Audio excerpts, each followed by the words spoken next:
contemporary art market in India has taken a lot of Indian art to international shores,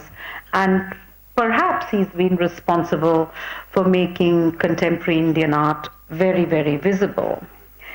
What is really exciting is also that I think the time is just right for the United Art Fair to make its own iconography very visible and very present.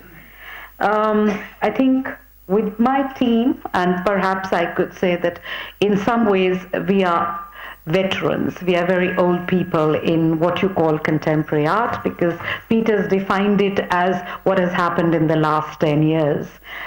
We've been here much more than 10 years, and what is really interesting is that we've seen it go up, we've seen a huge bubble, we've seen the bubble burst, and what is really interesting is that now people in many ways are also becoming mature about art. Many of them have realized that rather than invest, say, 30, 40 lakhs in buying art and trying to sell it by the evening and making another 10 lakhs there, people are now looking at buying art which really is more visual, which is more sensual, which is more beautiful. So they are looking at art which is also more affordable. And I think perhaps I feel we haven't, though the team and us haven't really met, because I think Peter didn't also want us to really meet because he wants us all to have our own vision. But I think I get the sense from Peter is that he's also looking to bring in the next generation of talent, which is also kind of bubbling and simmering in the peripheries, not really being able to get a space into the more commercial and successful galleries, because sometimes a very successful artist may not be the most significant artist, and that's why you have people who get recognized when they die, whether it's a Van Gogh or a Modigliani or lots of people, or a Sousa, for example, in our country. Now, when Peter told me that, I'm wanting to get you in because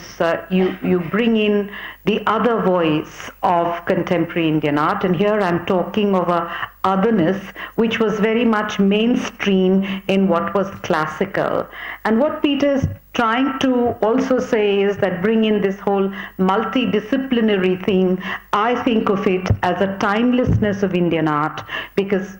having been an art historian, studied art history, taught art history, I can't seem to get history out of my system, and also the historical processes, and it takes me back to the Natya Shastra, where this complete interdisciplinary of the arts, the performing, the visual, the plastic, it was not about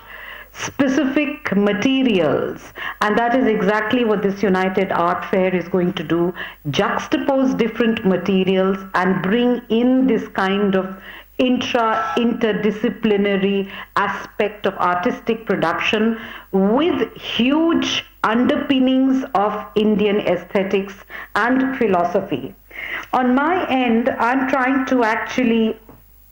look at things. I'm looking at the Indias which I am used to, the many Indias that I have grown up in, the rural India, the folk India, the tribal India, the metropolitan India, the city India, the other India. So there are all these diverse voices which are very much part of what is called contemporary, and I'm really looking at the folk, the tribal, the sensual, the gender. Since I've worked a lot on syncretic imagery, I've worked on aspects of mythology, on aspects of Shiva, on aspects of Parvati, and how they are translated and transformed into this whole concept of androgeneity, gender sexuality, which is becoming very, very prominent. And these are areas which I'm going to look at from the practice of tradition and modernity. And I think what we will all do, coming from very diverse kind of practices, is bring in that multi-vocality which is so much part of modern India, where tradition and modernity still exist, very different to the great story of China, because we have not had a cultural revolution. We still are about handmaids, and I think this is one of our greatest strengths. So with new media, with digital, we also have the beauty of the handmaids, and I think that is what we are really going to celebrate, is the idea of India in the modern and the contemporary. Thank you.